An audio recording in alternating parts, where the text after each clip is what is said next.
Good morning. My name is Jason McClinn, and I am your worship associate this morning.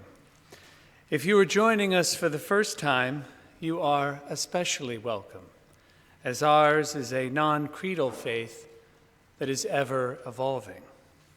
Please join us after the service for coffee hour next door in the parish hall, the building to your right. We are a bustling congregation. So please, at the end of service, be sure to peruse the order of service to see what may pique your interest.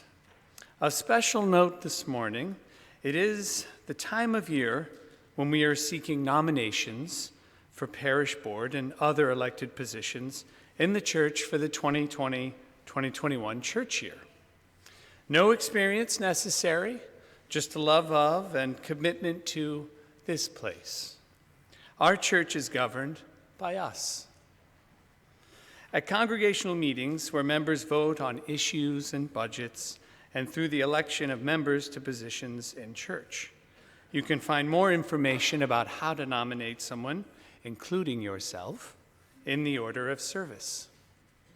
It is no small thing that we have gathered here this morning, so let us give ourselves to it. I welcome one and all to our church and our worship service. It's good to be together.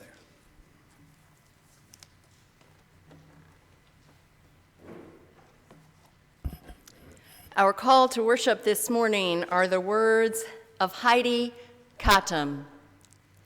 And she says, bearing witness is an act of compassion, of empathy, of solidarity, and of justice.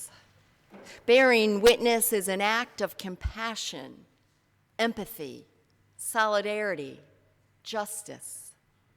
Bearing witness is holy. Humanity is at its most powerful and transformative when we experience the truth of one another. May it be so, here, this morning, and always. You are joyfully called to worship.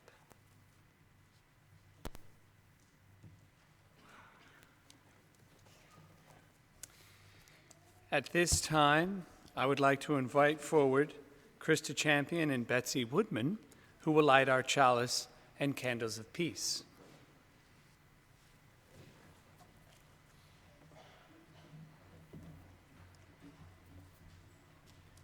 Please join us in the words for our chalice lighting this morning, which are printed in your order of service. We gather this hour as people of faith, with joys and sorrows, gifts and needs. We light this beacon of hope, sign of our quest for truth and meaning, in celebration of the life we share together. Each week, we also light 2 candles of peace, representing 2 places on earth that we lift up and remember as a sacred encounter with our world. There are untold numbers of places on earth that need peace, and these 2 we especially hold close in this service and through the week ahead. After each candle is lit, we will speak the words for peace in English, Arabic, and Hebrew. Peace, salam, shalom. I'd actually like to start and take one moment and invite us all to just have a moment of silence.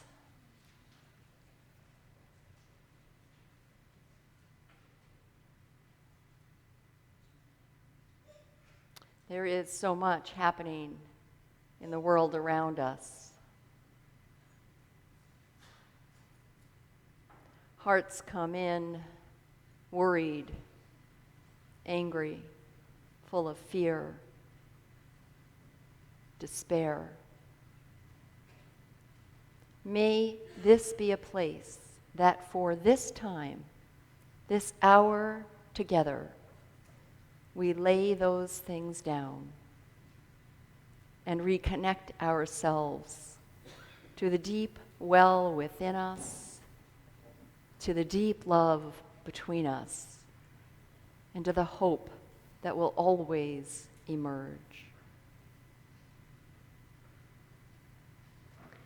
Our first candle this morning is lit for the site of the former Nazi concentration camp, Auschwitz, where on Monday, over 200 Holocaust survivors and delegates from more than 50 countries gathered to mark the 75th anniversary of the camp's liberation by Soviet troops. May we remember the past and use its lessons to create a future of inclusion and justice for all. Peace, salam, shalom.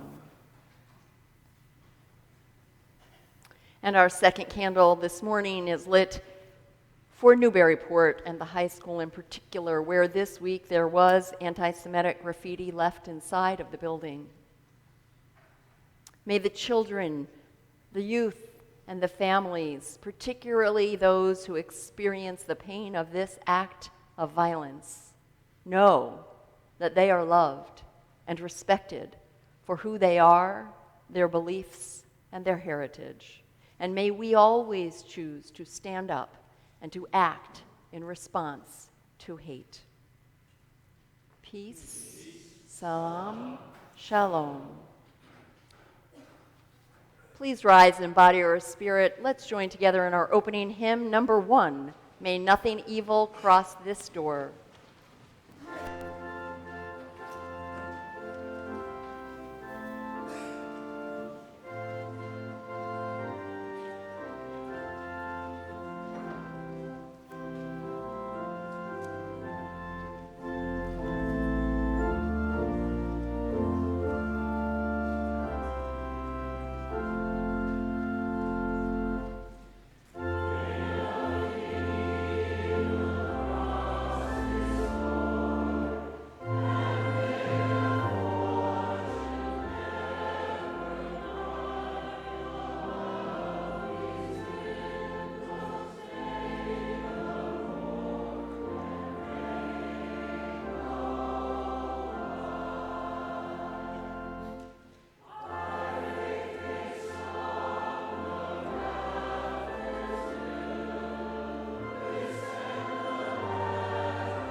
Let's join our voices in our affirmation of faith. The words are printed in your order of service. Love is the doctrine of this church. The quest of truth is its sacrament, and service is its prayer. To dwell together in peace, to seek knowledge in freedom, to serve humankind in fellowship, to the end that all souls shall grow into harmony with the divine. Thus do we covenant with each other and with God.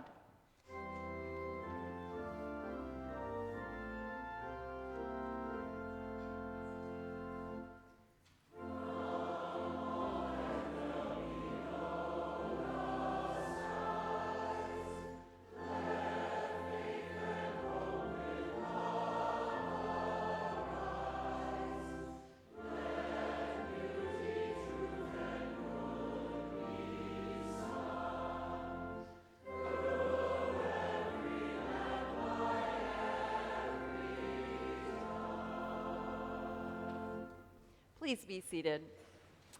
And at this time, we would like to invite forward all of our children and youth who are here with us this morning.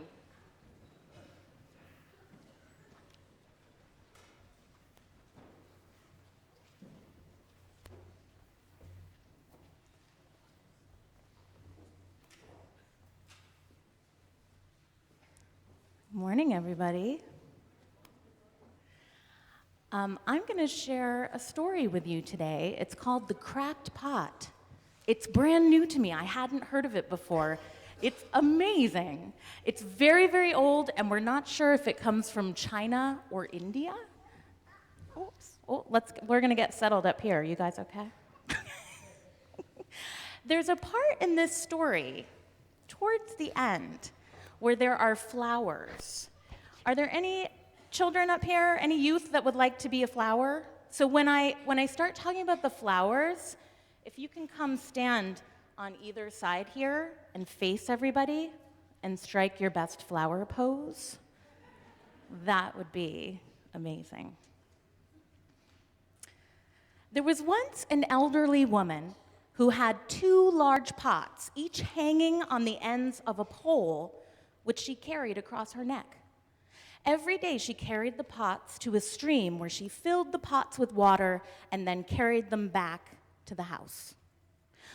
One of the pots had a crack in it, and it leaked, while the other pot was perfect and always delivered a full portion of water.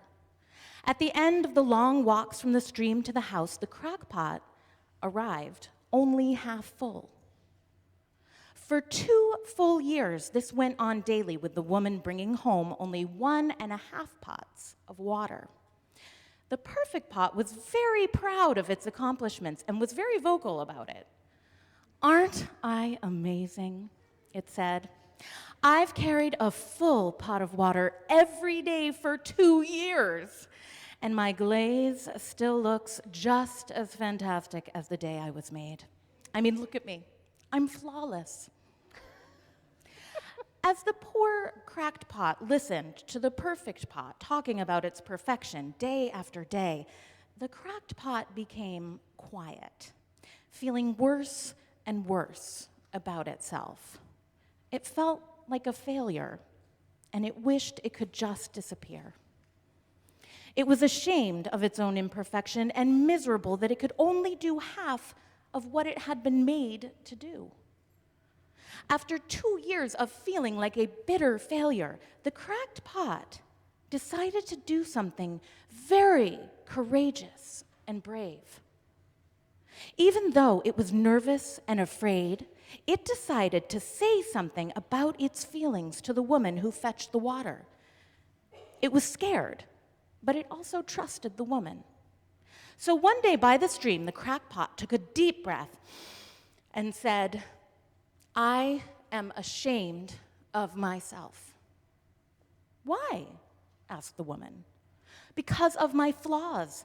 Half of the water you put in me leaks out. You have to do all this work, and you don't even get a full pot of water from your efforts. I'm the worst pot ever. I don't know why you keep me. I'm worthless." The woman smiled kindly. "Did you notice that there are flowers on your side of the path, but not on the other pot's side?" That's right, flowers. This is your moment. Oh. Yes. "Huh?" said the cracked pot. "What's that got to do with anything?" "Just look," said the woman. The cracked pot looked at its side of the path and saw a row of lush wildflowers, beautiful, fragrant petals of all different shades, and vibrant, healthy green leaves. It was so lovely in the midday sun that the cracked pot was speechless. "I knew that you were different from the other pot," said the woman, "so I planted flower seeds on your side of the path. And every day while we walked back to the house, you watered them. I've been able to pick these beautiful flowers to decorate my home. Other people walking on this path get to enjoy these blooms, and it feeds the bees and butterflies. Without you being just the way you are, there would not be this beauty in the world. Each of us has our own unique flaws. We are all cracked pots, she laughed. But it's the cracks and the flaws that make our lives together so very interesting and rewarding. The cracked pot spent the rest of the walk taking in the flowers it had helped to grow. It was glad it had decided to talk to the woman about how it felt. Perhaps it thought, when I notice myself feeling ashamed about something, I can try to be a little gentler with myself, a little kinder. Thank you. Thank you. And you've been wonderful listeners, and as the children go to their classes, please join in singing now, Go Now in Peace.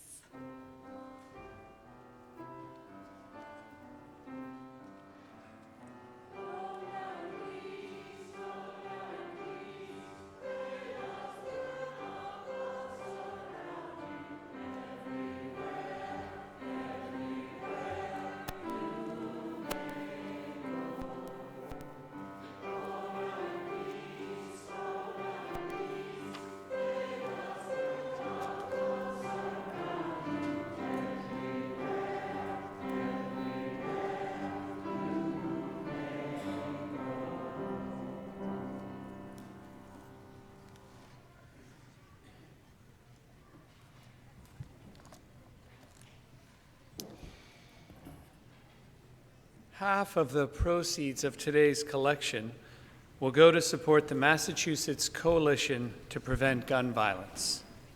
The coalition brings together over 90 organizations across the state, including First Religious Society, to end the epidemic of gun violence by advocating for improved policies around gun safety and partnering with community organizations working to end violence in their neighborhoods. As an act of worship, the offering will now be gratefully received.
Now is that time in our service where we gather our hearts and our minds to hold those in our community that are celebrating particular joys or struggling or grieving with particular loss.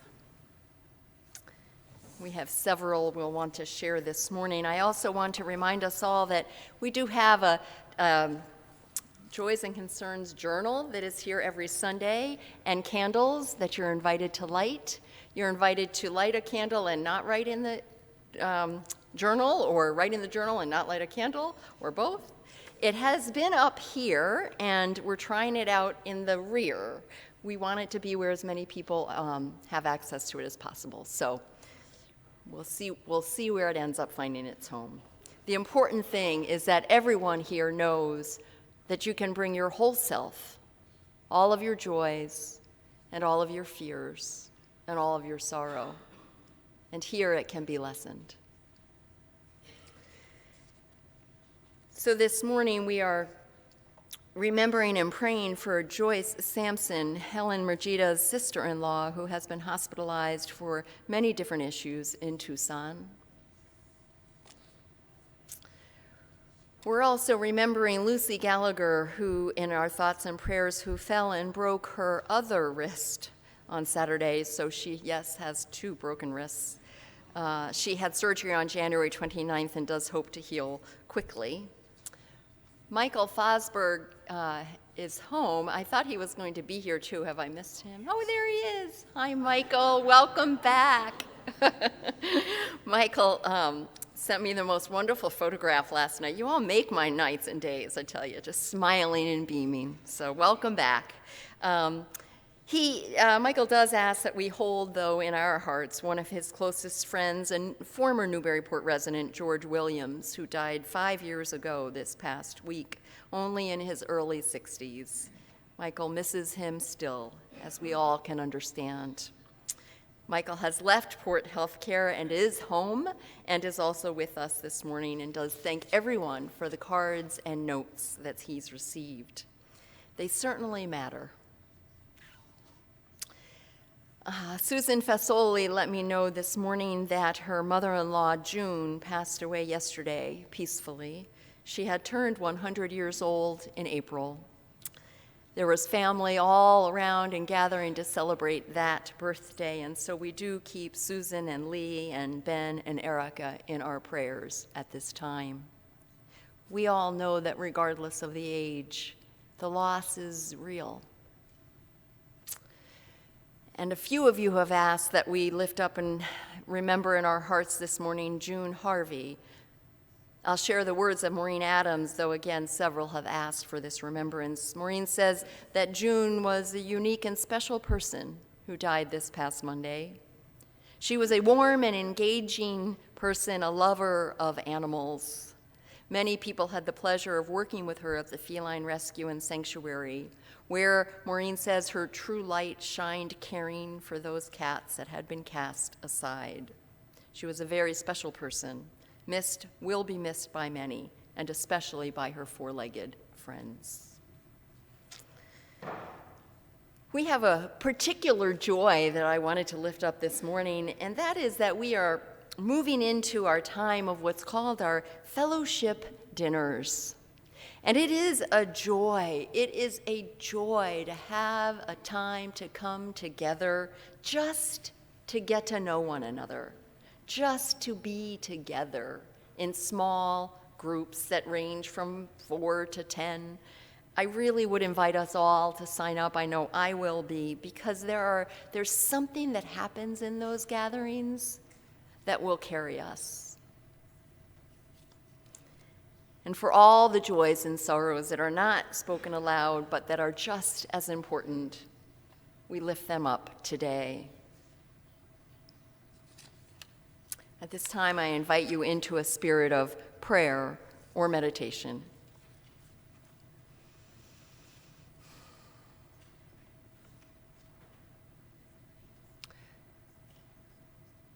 Spirit of life and of love, God of no name and many names, experienced as trust, forgiveness, open-heartedness, and love.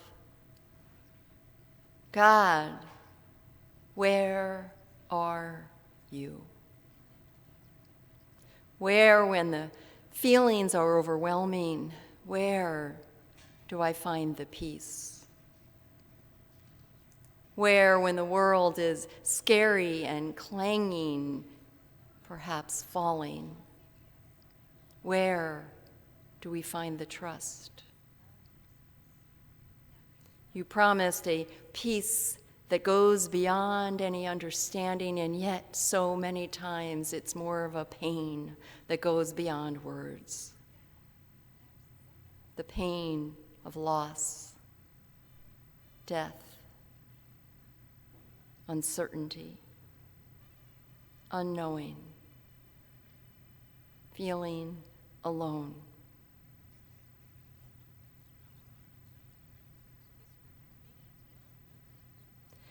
If there is a God, so many people say, make it stop. And yet we believe.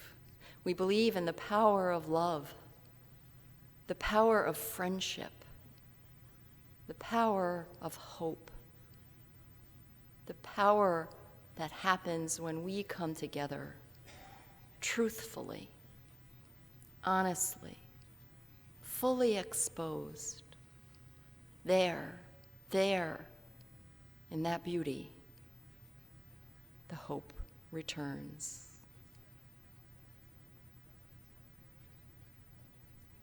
Amen.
Indeed. Thank you, Justin and choir. That was beautiful. Our reading today is What Do We Believe In? By the Reverend Adam Lawrence Dyer. Do not struggle with what you have, fighting for a word called prosperity, dancing with a concept called mobility, searching for a place called security. Believe that you have enough. Easy to say when your belly is full, when you are warm and dry, and when smiles are affirmation. Less when pockets are empty and you fear failure every day in a place where every face is another debt to pay. Do not struggle with how you are, fighting for the perfect body, dancing with identity, searching for peaceful physicality. Believe that you are enough. Easy to say when your body behaves, when the mirror reflects desire, and when you are the height of beauty and youth. Less when each breath brings agony, and your body is a ship navigating between pain and limitation. Do not struggle with how you feel, fighting for laughter, dancing with humor, searching for joy. Believe that you feel enough. Easy to say when you are connected and there are shoulders to cry on and hands to hold. Less when bleakness surrounds you, when your only friend is sleep, and sleep is as elusive as a lover. But you must believe. You have enough, you are enough, you feel enough. If you don't believe, no one else will. The first step to being loved is believing you can love yourself.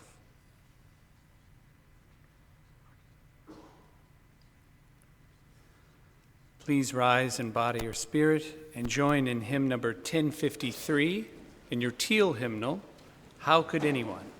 And we will sing it through 2 times.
How could anyone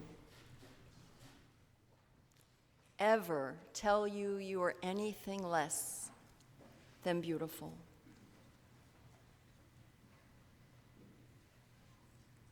How could anyone ever tell you you were less than whole?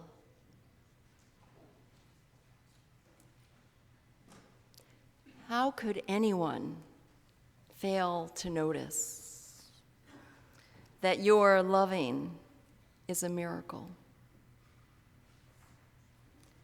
How deeply you're connected to my soul.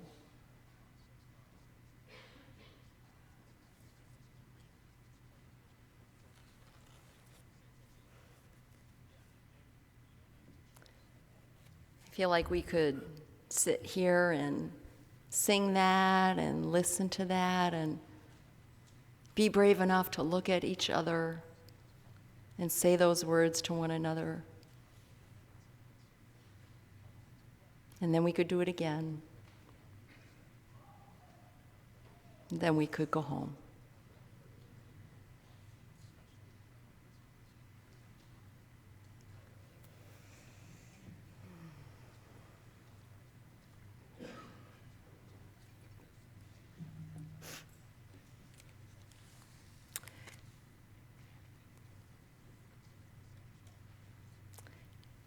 Because it's true.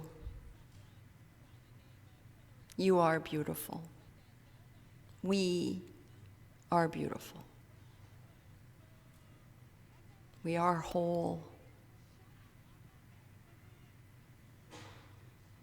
We are miracles. And our loving, it's a miracle.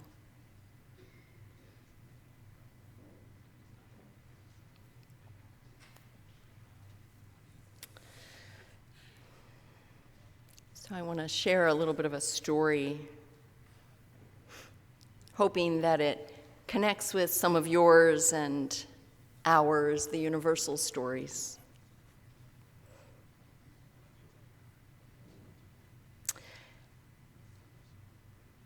couple little snippets. First, I was leaving a meeting early in my recovery. I was leaving a room.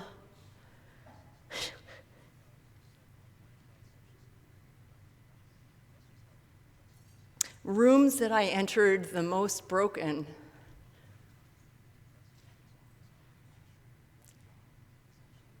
And where I would just, like ugly cry, like cry. And rooms where I learned that people loved me.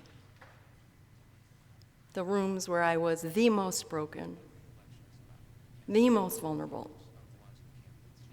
We would sit around, and we would talk about our flaws. Big flaws. Mistakes.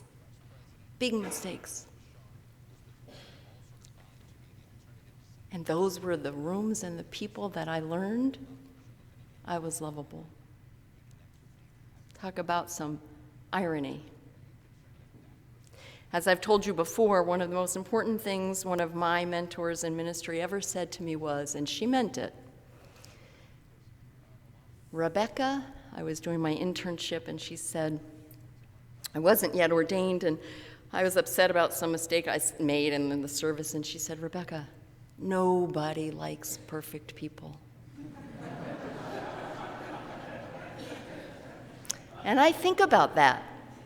I think about the people I love the most, right? The people I look up to, even the famous people. My favorite famous people, they got some stuff, right? But they're who now maybe it's just because they're my people, but that's where I resonate, right? That's where I resonate. So, I'm walking out of the rooms of that recovery that I shared. None of that yet was written down. Here I go. I was walking out, and a friend of mine, Mike, said, "We all love you. Now you just have to love yourself." Fast forward a few years, several years ago, and I'm getting interviewed for a job. We're on a Zoom call, and the person talking to me says, "That's a lot of diplomas and awards on that wall behind you." I smiled sheepishly. I really didn't know if I should feel proud or embarrassed. And then there's this. For years and years, I genuinely feared that if I stopped or even let myself relax, I would never get up again. And then I approached my healing with the same relentless vigor, right? I was the kind of person who was going to have a good vacation, and we were going to relax. I was going to find the best spa, and I would get better, and the pain would stop. I would conquer and cleanse and sage and get rid of any remnant of trauma, totally. Until one day, a fundamental shift occurred. And it was grace, as I understand it, meaning I didn't make this happen. I realized I was treating myself with anything but self-love. And in fact, I was doing to myself what had been done to me. Broken, need to be fixed, not good enough, never good enough, more, different. In that same moment, I realized there was nothing to fix. Nothing. And the irony is that in that moment, in that surrender, a new and a deeper healing just took off. When I finally began to love myself and realize I was whole, realize that I was just as flawed and beautiful as every one of you, something changed. And I began to recover in a new way. Now, I had been healing for years, no question about it, but I had done it without any mercy. So prior to that shift, I was stuck in what some psychiatrists and people call the first half of life. And let me just say before I go on that the first half of life, yes, will often equate to physical age, and generally, more often, actually doesn't. So it's really more about a way we're living when they say first and second half, and I'll talk more about that. I was stuck before that moment in that first half of life, meaning I was looking for self-esteem, control, security, all of that outside of myself, right? I was looking for that in other people, in all those awards and diplomas and affirmations and all those things. This is the period of our lives when we are focused externally. We're looking for clarity and growth of esteem and affection and influence. And when we're living in this first half of life phase, which can end by the time you're 10, and it can never, ever change. People die in their first half. When we're in that place, we put our entire self-worth in things like career, what we look like, where we live, how much we earn, what our children do, who our friends are, the initials after our name. Now, all that has its place, right? It is a part of human nature, and it's a necessary step in building a sense of self at first. None of those things are inherently evil or wrong. However, there comes a time when it's no longer enough. So this concept of the two halves of life was first developed by psychiatrist Carl Jung. And it has been studied and written about by many, including the late monk and activist Thomas Merton, the political commentator David Brooks, and author and theologian Richard Rohr. Again, it often follows age, but it doesn't have to. There are many young people and middle-aged people who live in this second half of life, which I haven't yet described. And as I said, there are many people who never move beyond that first half.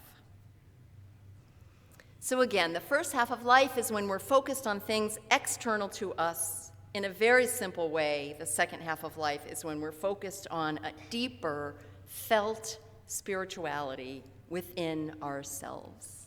And all those things we looked for out here, we finally experience in here.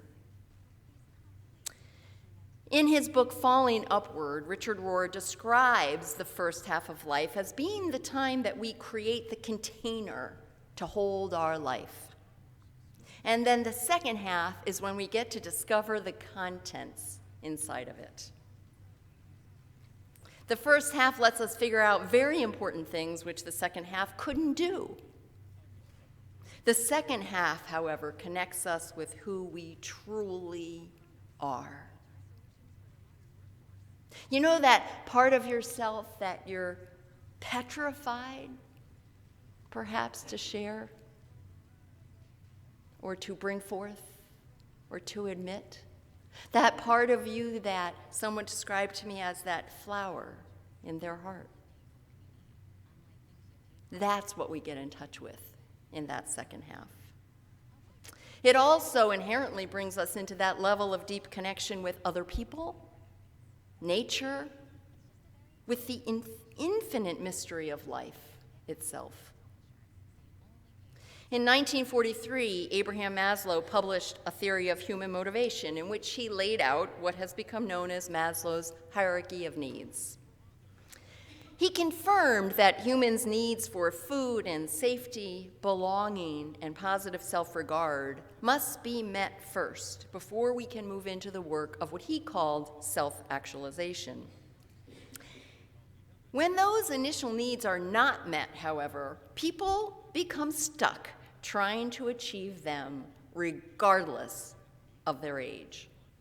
And we create what Father Thomas Keating would called our false self.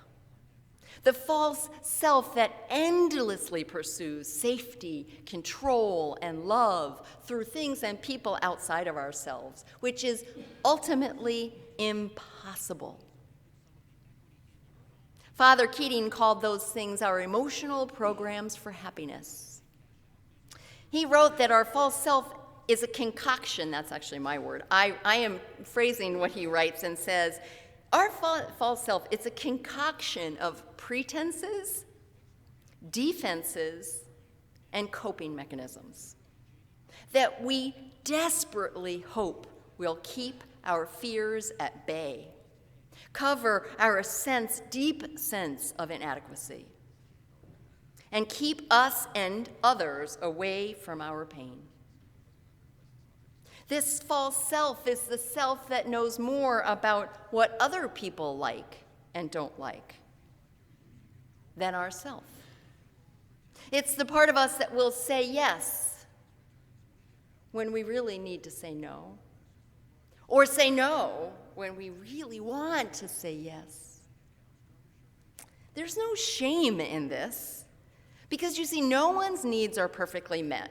Therefore, we all develop a false self to one degree or another. And the culture we live in is a huge proponent of it, by the way. False self is much safer. The false self helps many people survive. Here is the tragedy, though.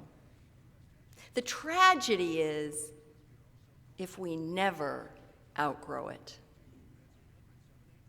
or if we believe there is nothing more to us, or that our false self is actually our true self. One sign of our true self is that it will empower us. When we live in our true self, we're big, right? We're big in our hearts. We're big in our feelings and our experience. We cry more, we laugh more, we may get angry more, we feel more.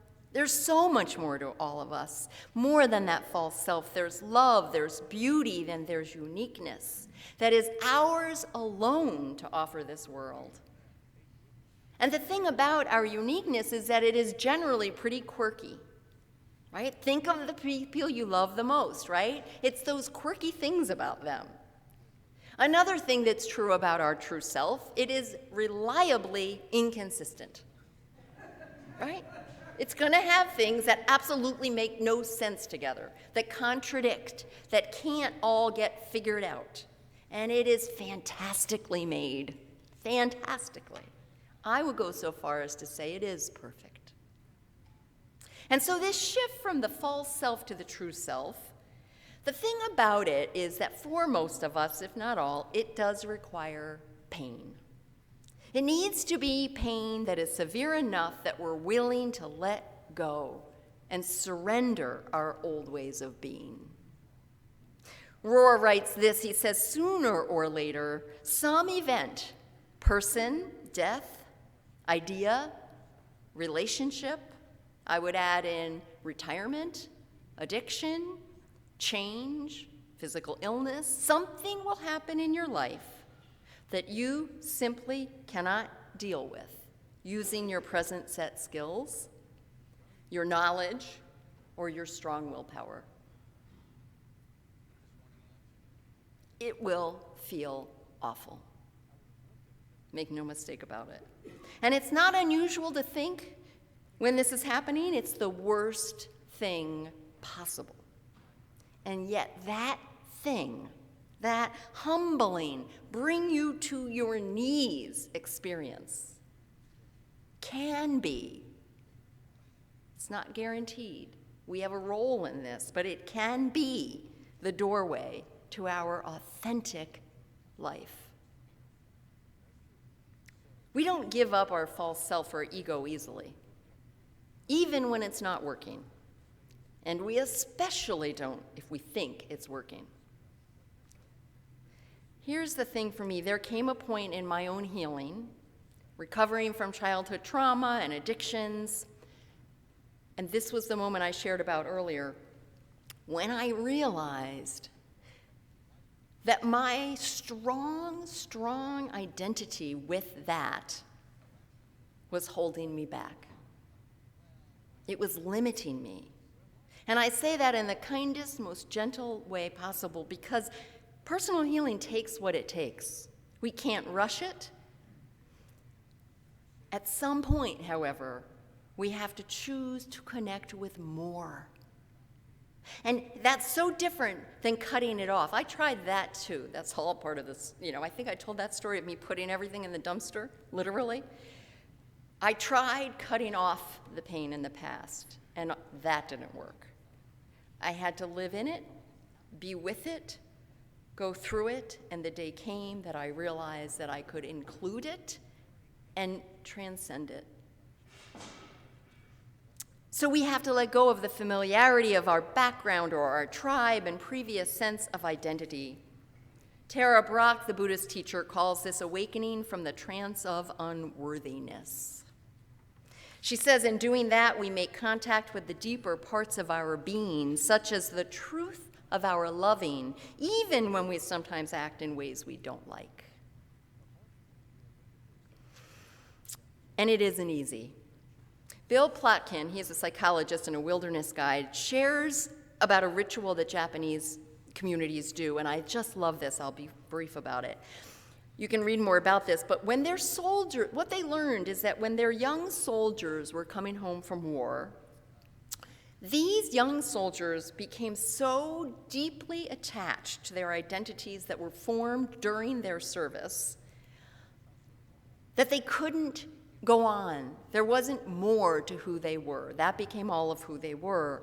So what they do is they gather the community together, lots of people, and people come forward and thank these soldiers profusely for their service, meaningfully, truthfully, in their eyes, thanking them for what they did. And after a time, an elder in the community will come forward and say with authority, "The war is now over." We need you to let go of what has served you and to become something that includes that and goes beyond it. It doesn't mean the soldiers' previous experiences aren't a part of who they are. It just means it's not all of who they are. We need those elders, the wise ones who've gone before us, who we trust and respect, who can help us ritualize and let go of identities that no longer serve us. And we're lucky that here in church, we have so many of them among us. People who've recognized we all have a divine light. They don't dismiss or reject things that happened before them. They see it as all being essential, and that everything had its place, even the brokenness, perhaps most of all the brokenness. Living connected to our true self, as I said, also connects us to the underlying web of life. It's a felt experience. It's not intellectual. Thomas Merton called it the hidden wholeness. Jesus called it the living water. T.S. Eliot called it the deeper communion. I experience it as when my entire life is a prayer. It's when we know we're not alone. We're not all-powerful by any means, but we are part of something beautifully interconnected. And we finally belong, not because of what we've accomplished or what we know or how we look. We belong because we are. Unitarian Universalist minister Reverend Leslie Takahashi says this: figuring out how to do these things may be as important as figuring out how to incorporate movement into worship, or preach from a device, or increase stewardship. She says, breaking open authenticity could be excellence. For me, this shift in my perspective, wherein I accept my brokenness and its beauty, has allowed me to surrender the fight and paradoxically have more stamina. Knowing that all I seek is inside of me, I look outside of myself so differently. I persist with measured discipline. I know, accept, and sort of almost celebrate that not everyone likes me. It's easier.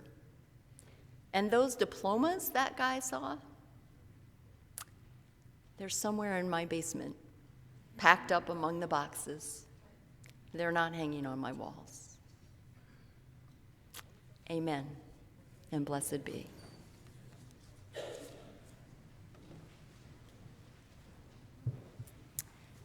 Please rise or embody your spirit. Let's join in hymn number 6, Just as Long as I Have Breath.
please join in our unison benediction. The words are printed in your order of service while Jason extinguishes the chalice.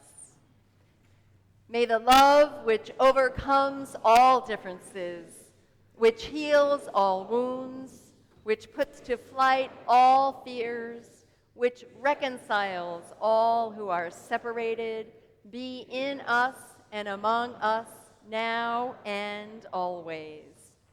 My friends, now that our truth is known, now that our brokenness is welcome, let's look for the flowers that it brought.